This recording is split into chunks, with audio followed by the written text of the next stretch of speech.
Hello children, हम शुरू करते हैं अपनी डीएनए की जर्नी। आगे बढ़ते हैं और आज कुछ टर्म्स हैं all related to DNA.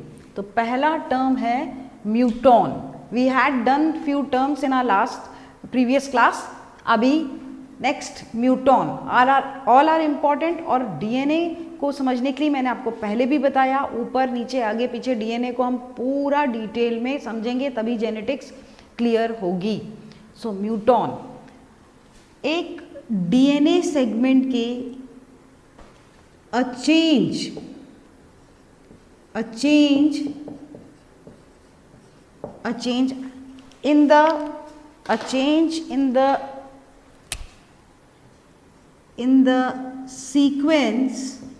in the sequence of nucleotides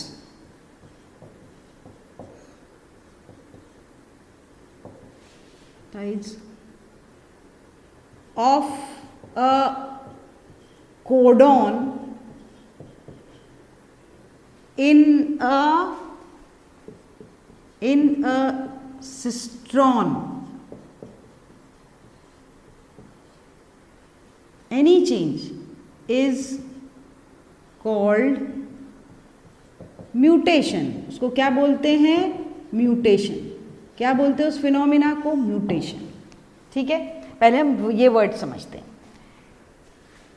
DNA double helix के कोई भी पार्ट जो किसी इंफॉर्मेशन या जीन को रिप्रेजेंट करता है, पहले मैं बता चुकी हूँ, उस हिस्से को हम जीन और क्या बोल रहे हैं? सिस्ट्रॉन। जो एक प्रोटीन के एक पॉलीपेप्टाइड के लिए कोडेड मैसेज रखता है डीएनए पे, वो हिस्सा क्या कहलाता है? Cistron. This we have done earlier. इस हिस्से के ये जो मैं निकाल लेती हूँ बाहर, जो न्यूक्लियोटाइड्स हैं, जितने भी न्यूक्लियोटाइड्स हैं, सपोज इतना हिस्सा मैंने ये बाहर निकाल लिया, इसके जितने भी न्यूक्लियोटाइड्स हैं उनमें से कोई भी तीन करके न्यूक्लियोटाइड्स क्या बनाते हैं? एक अमाइनो एसिड को कोड करते हैं। अमाइनो एसिड को, इसको क्या बोलते हैं? कोडॉन। क्या बोलते हैं? ये तीन के सीक्वेंस को codon, which is coding for a single amino acid.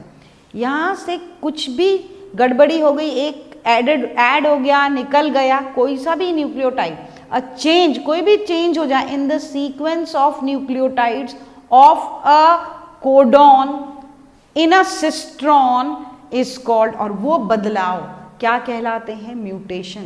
क्या कहलाते हैं? म्यूटेशन। ठीक है, इतनी बात क्लियर है। अब हमें क्या करना है? म्यूटॉन हमें पता करना है। म्यूटॉन, तो म्यूटॉन क्या है? Muton is smallest segment of DNA. Smallest, तो muton is actually smallest segment of DNA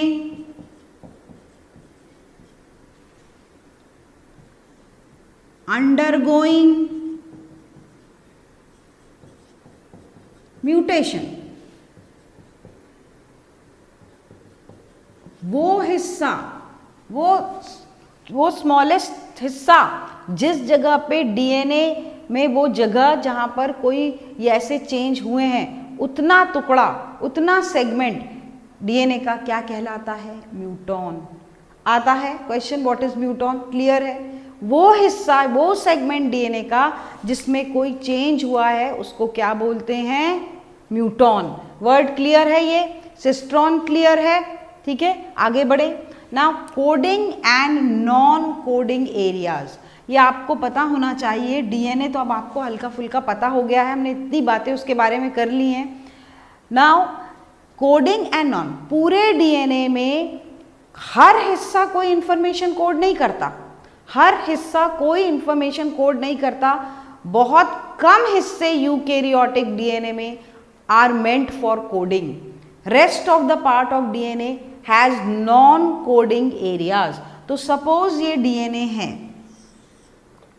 suppose ये डीएनए है, तो इसके कुछ areas I will mark with a different ink, कुछ एरियाज जो हैं वो कोडिंग होंगे, कुछ एरियाज कोडिंग होंगे और कुछ एरियाज नॉन कोडिंग होंगे। सो ये जो which I mark with red are coding areas, ठीक है, एंड जो बाकी का ब्लैक है वो सब नॉन कोडिंग एरिया है। और नॉन कोडिंग एरियाज ज़्यादा होते हैं, किसी भी डीएनए के मॉलिक्यूल में नॉन कोडिंग एरियाज क्या होते हैं, वो ज़्यादा होते हैं। तो coding and non coding areas में आप क्या लिखेंगे, the non coding regions often possess, कुछ यूनिट्स हैं, तो in a cistron containing non-coding regions in a cistron,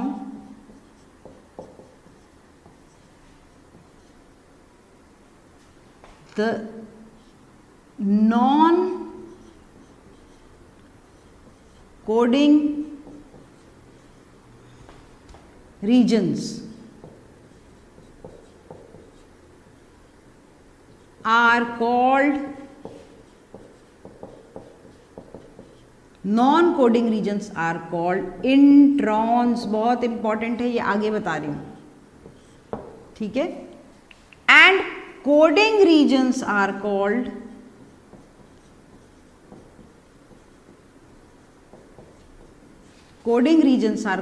exons. क्या बोलते हैं, both are important terms, exons and introns.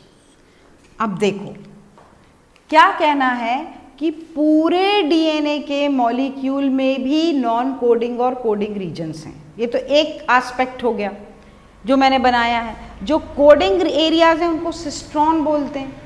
क्या बोलते हैं उनको, सिस्ट्रॉन। और जो नॉन कोडिंग एरियाज हैं वो तो किसी चीज़ के लिए कोड ही नहीं करते। और यूकैरियोटिक डीएनए में नॉन कोडिंग एरियाज बहुत ज़्यादा हैं और कोडिंग एरियाज कम हैं। इतनी बात क्लियर है। अब ये जो कोडिंग वाला रीजन है इसमें भी स्प्लिटिंग है, तो मैं बाहर निकालती हूँ ये, सपोज ये सिस्ट्रॉन का पोर्शन बाहर निकाल लिया इसमें से, ओके। तो इसमें भी कुछ एरियाज और क्या हैं, सिस्ट्रॉन में भी कुछ एरियाज जो हैं दे आर नॉन कोडिंग। और ऐसे एक सिस्ट्रॉन में जो नॉन कोडिंग एरियाज हैं उनको बोलते हैं इंट्रॉन्स। क्या बोलते हैं इनको, इंट्रॉन्स। और जो कोडिंग एरियाज हैं इसको क्या बोलते हैं, एक्सॉन्स। ये बात बिल्कुल क्लियर कर लो। In a cistron there are two regions जो कुछ भी प्रोटीन के लिए, पॉलीपेप्टाइड के लिए इंफॉर्मेशन नहीं रखते उनको बोलते हैं इंट्रॉन्स, और जो रखते हैं उनको बोलते हैं एक्सॉन्स। क्लियर है, कोडिंग एंड नॉन। नाउ ऐसा cistron eukaryotic DNA, not in prokaryote, it is not found. मैं डिफरेंस बताऊंगी तब बताऊंगी।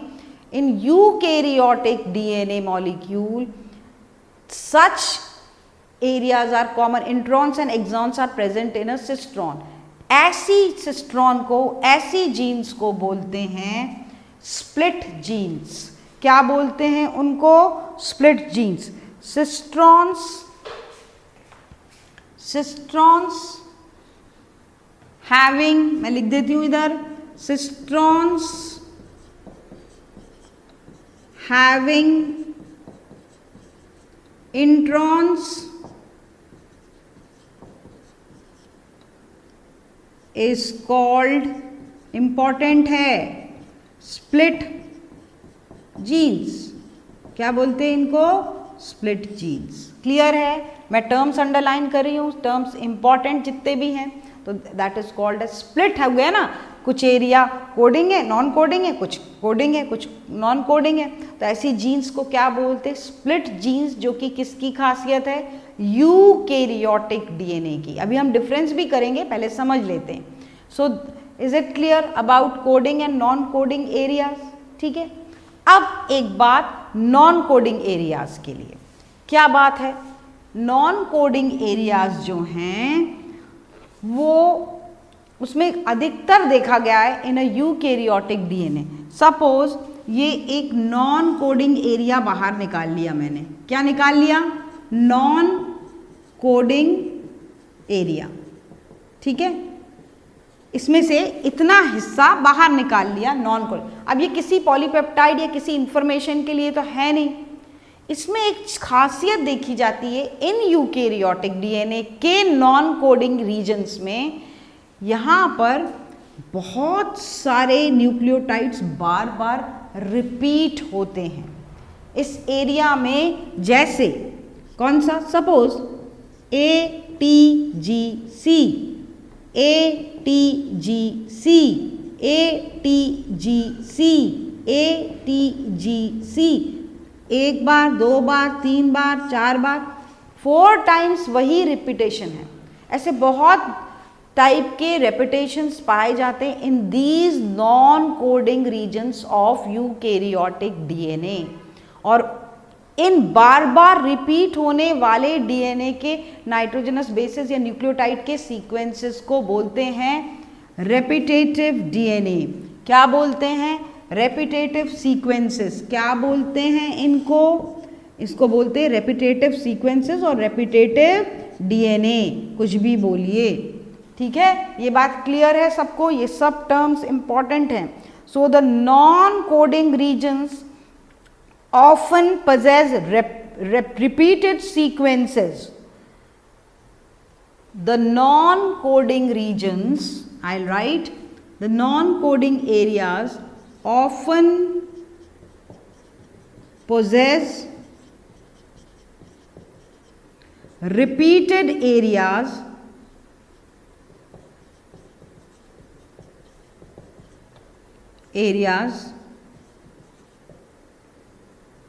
कॉल्ड, क्या बोलते हैं उसको? रेपिटेटिव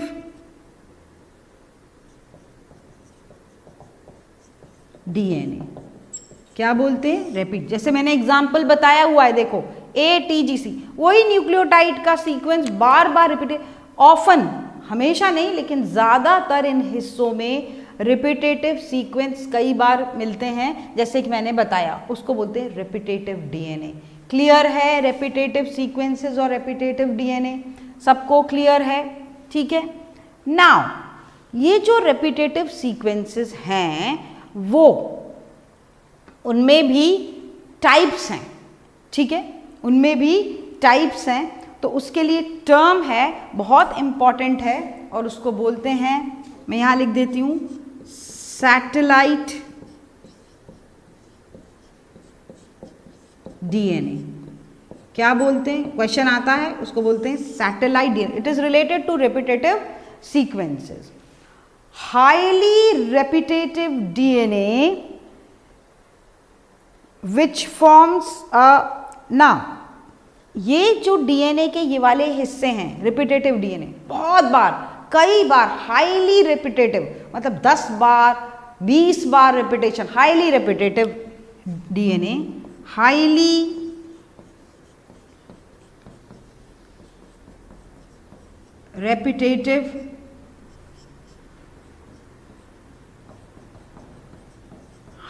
रेपिटेटिव डीएनए क्या करते हैं? ये हाईली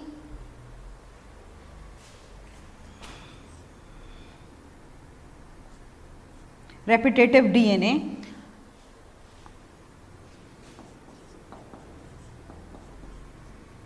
जब उन एरियाज को जो कई बार रेपिटेशन शो कर रहे हैं ऑफ डीएनए, उनको काय से ट्रीट किया जाता है? Through ultra centrifugation. वो टेक्निक क्या कहलाती है?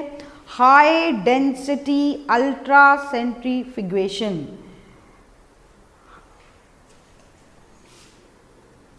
Pass through high density ultra centrifugation.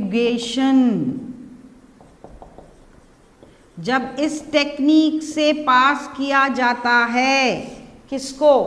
High density ultra centrifugation, तो ये जो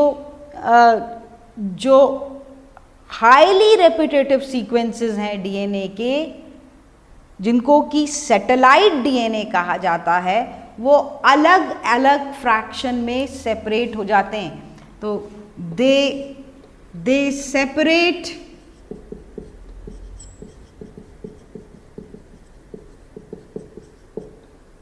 into different fractions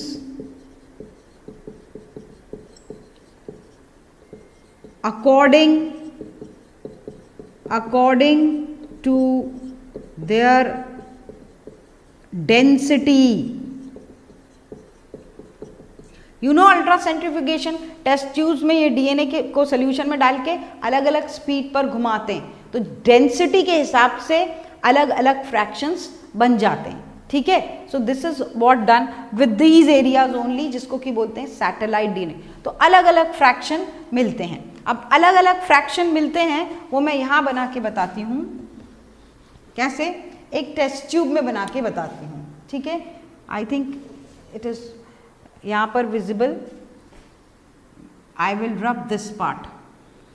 सो यहाँ पर बनाती हूँ। ठीक है, टेस्ट ट्यूब में डाल दिया है डीएनए को, तो कितने फ्रैक्शन मिलेंगे आफ्टर अंडरगोइंग वन फ्रैक्शन। ठीक है, I am making with different colours the second fraction. ये दूसरा फ्रैक्शन है।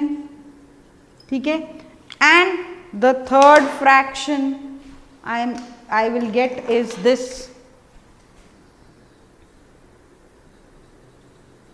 This is the third fraction. तो देखा गया जब अल्ट्रा सेंट्रीफ्यूगेशन किया गया किसका? सैटेलाइट डीएनए, मतलब हाईली रेपिटेटिव डीएनए, बहुत ज़्यादा बार जो रेपिटेटिव एरिया है नॉन कोडिंग रीजन में, उनको कट करा, उनको सोल्यूशन में डाल के टेस्ट ट्यूब में अलग अलग स्पीड पर हाई डेंसिटी अल्ट्रा सेंट्रीफ्यूगेशन होने दिया। फिर देखा कि टेस्ट ट्यूब में 3 फ्रैक्शन बने। सबसे ऊपर ये फ्रैक्शन, इसको बोला माइक्रो सैटेलाइट। क्या बोला इसको? Micro satellite. ओके, फिर ये वाला फ्रैक्शन सेकेंड मिनी सैटेलाइट, और नीचे डायरेक्ट नॉर्मल जीनोम डीएनए, जो बचा कुचा है जीनोम का डीएनए, जो रेपिटेटिव हिस्सा नहीं है, वो सब नीचे, सबसे नीचे आ जाएगा। ठीक है, सो ये 2 फ्रैक्शंस मिलते हैं, और दोनों ही किसके टाइप्स हैं? सैटेलाइट डीएनए के। किसके टाइप्स हैं? तो satellite DNA based on high density ultra centrifugation separate into different fractions, और वो फ्रैक्शंस कौन से हैं? Micro satellite and mini satellite. कौन से फ्रैक्शंस हैं?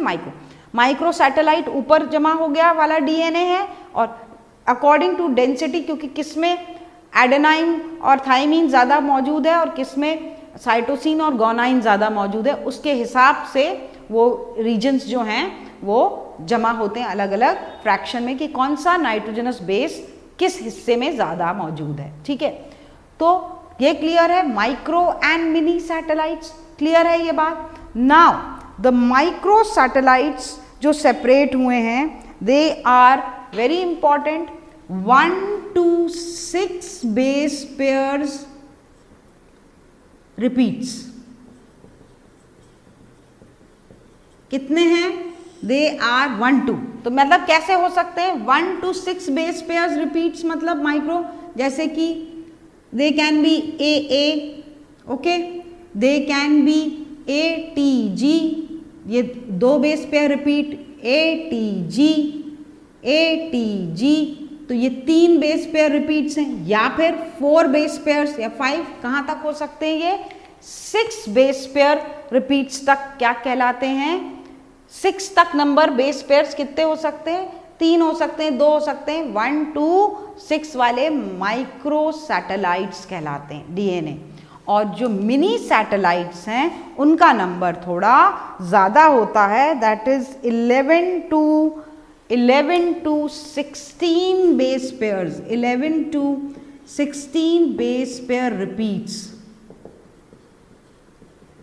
सो they are 11 to 16 base pair repeats होते हैं जो कि मिनी सैटेलाइट, मतलब 11 के और 16 के बीच में, मतलब क्या, एक मैं बताती हूँ, A G G G T T T and C C, तो ये टोटल कितने हो गए 11। और ऐसे कई बार रेपिटेशन, इतना ही बेस पेयर्स का कई बार रेपिटेशन हो तो वो वाला हिस्सा क्या कहलाता है, it is called as mini satellite. क्या बोलते हैं उसको, मिनी सैटेलाइट। और ये जो मिनी सैटेलाइट है, it is used in a very important process जो मैं आपको बता रही हूँ। It is hyper variable and it is specific for what used in DNA fingerprinting.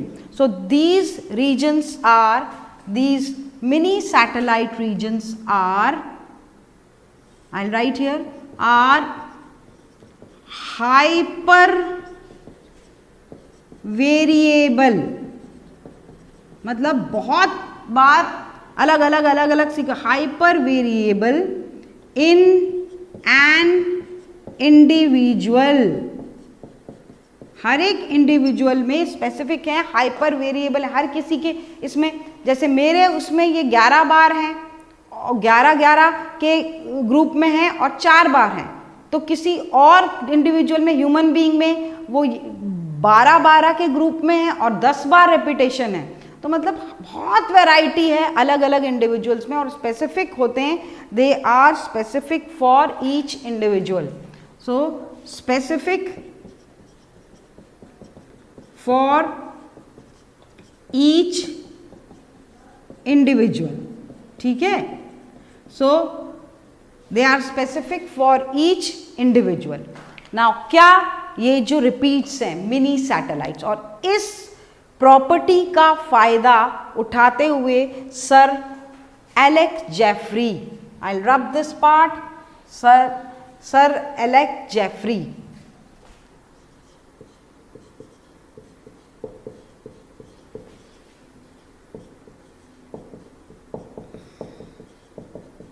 और उनके कुछ साथी यानी एटॉल, क्या लिखते हैं इसको, et al, sir Alex Jeffrey et al, यानी मेन हेड थे एलेक्स जेफरी और उनके कई साथी, उन्होंने एक इस प्रॉपर्टी को मिनी सैटेलाइट के हाइपर वेरिएबल रिपीट्स हर इंडिविजुअल में स्पेसिफिक होने की वजह से एक टेक्निक निकाली सर एलेक्स जेफरी ने, और उस टेक्निक का नाम है we will be doing in detail in 1985। In 1985 निकाली थी, दैट इज नॉट, बहुत पुरानी बात नहीं है, and that is called as DNA finger printing.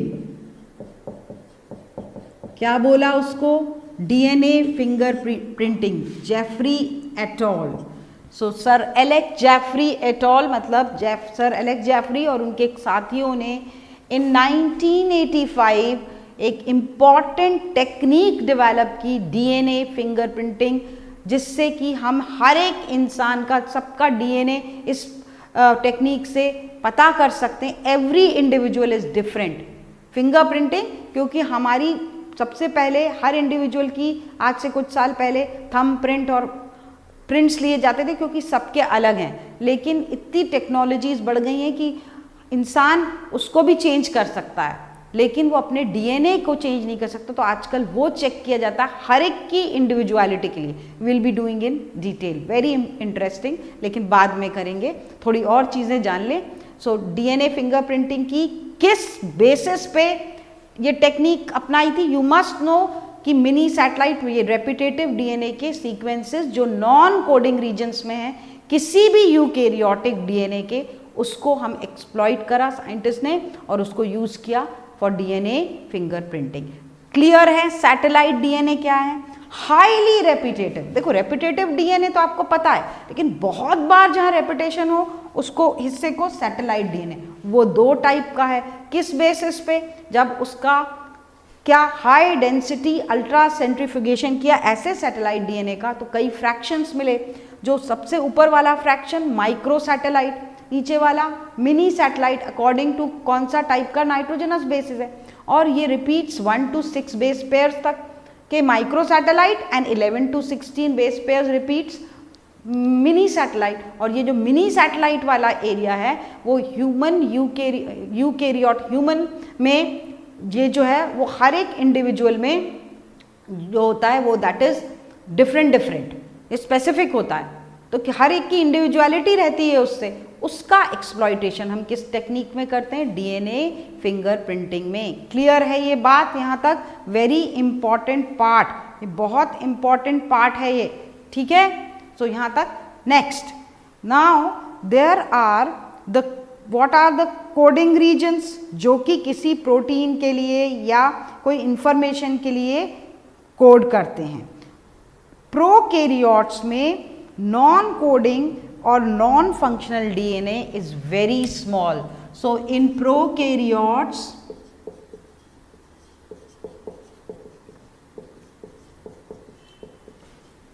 Non coding और नॉन फंक्शनल रीजन्स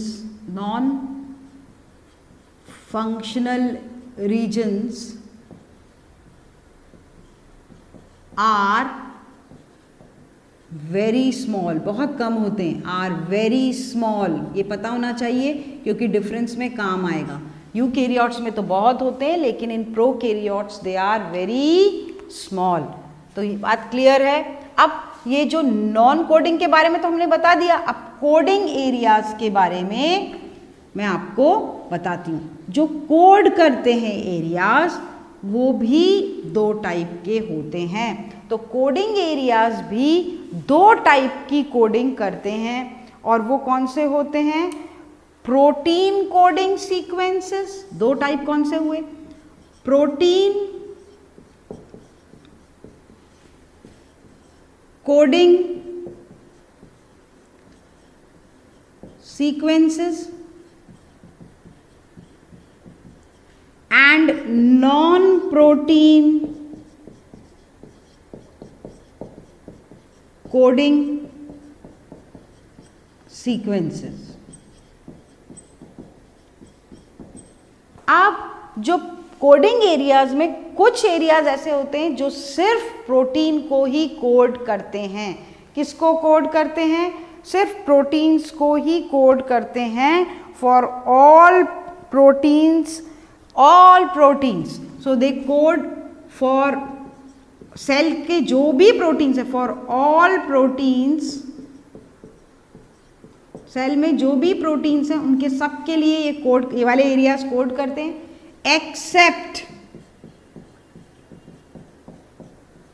हिस्टोन्स। अभी मैं बताऊंगी हिस्टोन्स क्या हैं, बहुत इंपॉर्टेंट। एक्सेप्ट ये हिस्टोन प्रोटीन, सेल का हर एक प्रोटीन कौन सा रीजन कोड करता है? कोडिंग रीजन का प्रोटीन कोडिंग सीक्वेंसेस, ठीक है। कोडिंग एरिया में जो प्रोटीन बनाने वाले एरियाज हैं वो सारे सेल के प्रोटीन बनाते हैं एक्सेप्ट कौन से? हिस्टोन्स। और नॉन कोडिंग जो हैं वो क्या बनाते हैं? नॉन प्रोटीन कोडिंग सीक्वेंसेस क्या बनाते हैं? देखो सेल में बहुत सारी चीजें लगती, जैसे टीआरएनए, आरआरएनए, ये अभी आएंगे सब जेनेटिक्स में, हमको सब detail.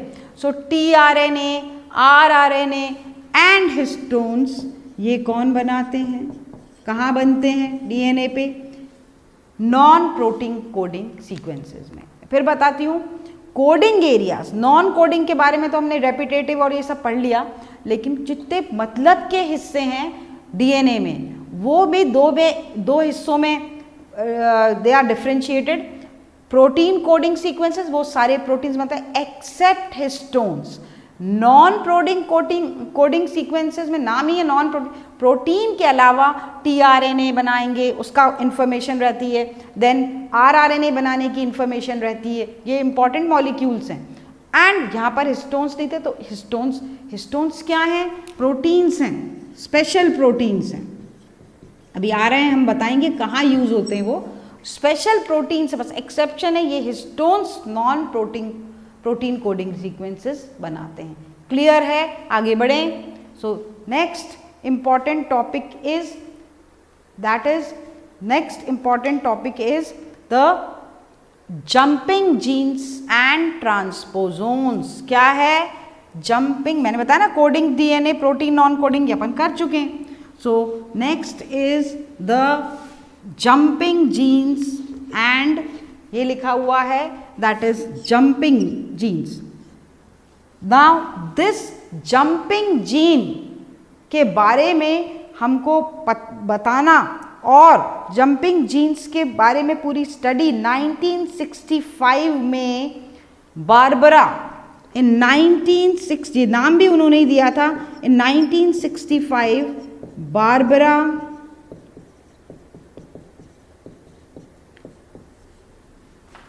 McClintock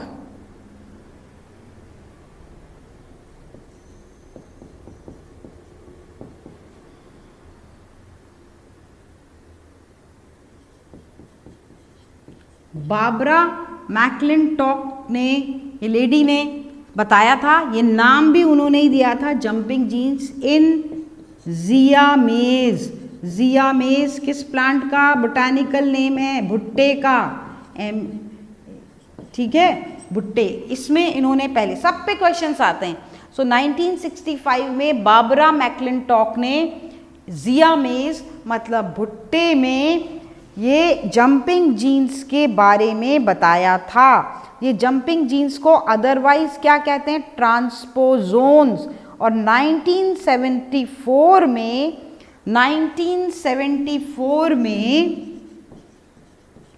hedges and Jacob ने नाम, उसी जंपिंग जीन्स का नाम क्या दिया था? ट्रांसपोजोन्स। तो वही चीज़ का नाम ट्रांसपोजोन्स हेजेस और जेकब ने दिया था 1974 में, और बारबरा मैक्लिंटॉक ने 1906 पहले में जंपिंग जीन्स का पता लगाया था। अब देखें क्या है जंपिंग जीन्स।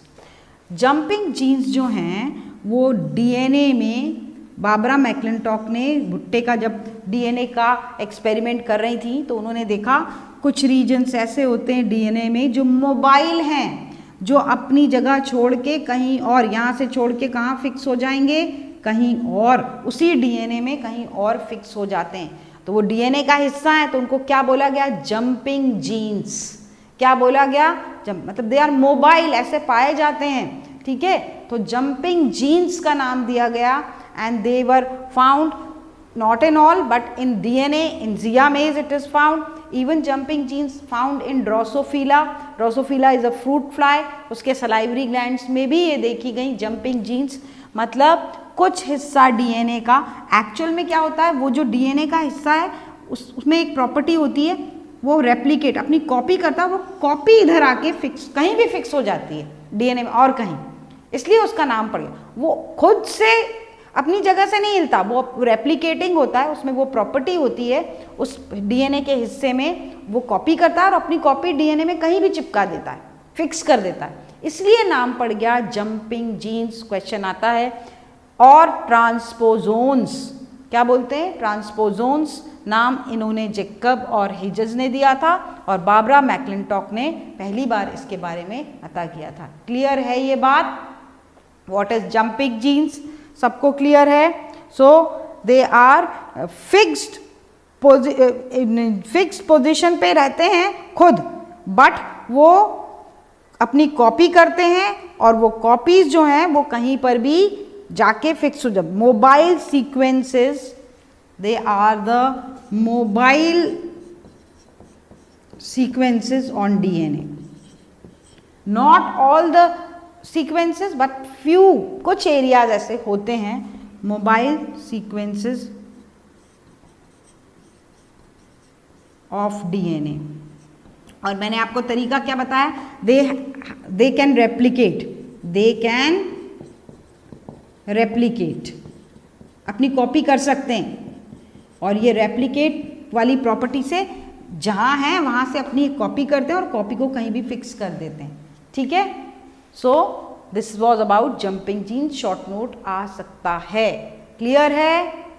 अब हम नेक्स्ट जो है वो अगली क्लास में कंटिन्यू करेंगे, ठीक है। Till then thank you.